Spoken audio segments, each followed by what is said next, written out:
بسم اللہ الرحمن الرحیم۔ خطبہ جمعہ 13 اکتوبر 2023 میں مذکور مقامات کا مختصر جغرافیائی تعارف۔ 13 اکتوبر 2023 بروز جمعۃ المبارک خطبہ میں حضور انور ایدہ اللہ تعالیٰ بنصرہ العزیز نے رسول اللہ صلی اللہ علیہ وسلم کی حضرت عائشہ سے شادی، اس کی حکمتیں اور حضرت زینب بنت رسول اللہ صلی اللہ علیہ وسلم کی مکہ سے مدینہ ہجرت کا ذکر فرمایا۔ یہ خطبہ جمعہ 3 نومبر 2023 کو الفضل انٹرنیشنل میں شائع ہوا۔ خطبہ میں مذکور متعلقہ مقامات کا مختصر تعارف پیش خدمت ہے۔ السنوح مدینہ میں مسجد نبوی کے مشرق میں ایک مقام تھا جہاں بنو حارث بن الخزرج آباد تھے۔ اسی جگہ پر حضرت ابوبکر صدیق رضی اللہ تعالیٰ عنہ کا گھر تھا۔ مسجد نبوی سے یہ مقام تقریباً 1.5 سے 2 کلومیٹر کے فاصلے پر تھا۔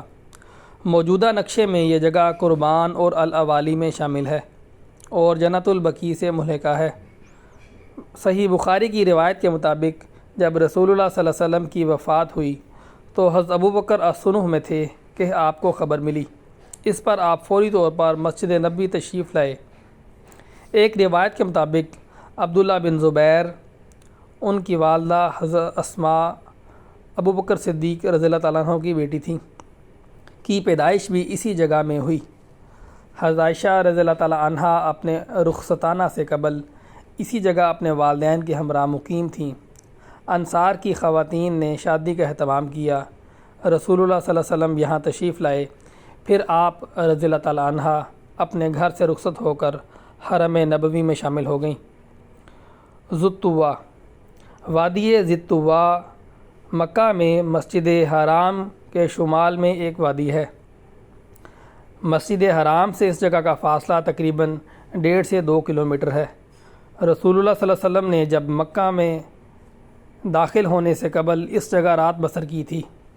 صبح اس کے کنویں سے غسل فرمایا، پھر آپ صلی اللہ علیہ وسلم مکہ میں داخل ہوئے۔ اس جگہ ایک مسجد بھی تعمیر کی گئی ہے جہاں رسول اللہ صلی اللہ علیہ وسلم نے قیام فرمایا تھا۔ اسے مسجد ذو الطویٰ کہتے ہیں۔ موجودہ نقشے میں یہ وادی جرول اور العتیبہ میں تقسیم ہے۔ یہاں پر طویٰ کنواں بھی اب تک موجود ہے۔ اسی وادی میں حضرت زینب رضی اللہ تعالیٰ عنہ کے اونٹ پر حبار بن اسود نے حملہ کیا، جس کے نتیجے میں آپ گر گئیں اور سخت چوٹ لگی اور حمل ضائع ہو گیا۔ یأجج، مکہ سے 8 میل کے فاصلے پر ایک وادی کا نام یأجج تھا۔ یہ وادی التنعیم کے قریب اور مکہ سے مدینہ جانے والے راستے پر تھی۔ یہ جگہ حرم کی حدود سے باہر تھی۔ مسجد حرام سے مدینہ کی طرف حرم کی حدود مسجد عائشہ سے شروع ہوتی ہے۔ مسجد عائشہ 7.4 کلومیٹر دور ہے۔ وادی یأجج مسجد عائشہ سے قبل تھی۔ بعض اقوال کے مطابق یہ جگہ مسجد شجرہ اور مسجد التنعیم کے درمیان تھی۔ حضرت زید بن حارثہ کو رسول اللہ صلی اللہ علیہ وسلم نے مکہ بھجوایا اور ارشاد فرمایا کہ یأجج مقام پر انتظار کرو، جب حضرت زینب تمہارے پاس سے گزرے تو ان کو اپنے ساتھ مدینہ لے آئیں۔ صلح حدیبیہ کے اگلے سال 7 ہجری میں جب رسول اللہ صلی اللہ علیہ وسلم عمرہ کے لیے مکہ تشریف لائے تو اسی مقام پر پہنچ کر آپ نے اپنے ہتھیاروں کو جمع کر کے چھوڑ دیا اور بشیر بن سعد کی ماتحتی میں چند صحابہ کرام کو حفاظت کے لیے متعین فرمایا۔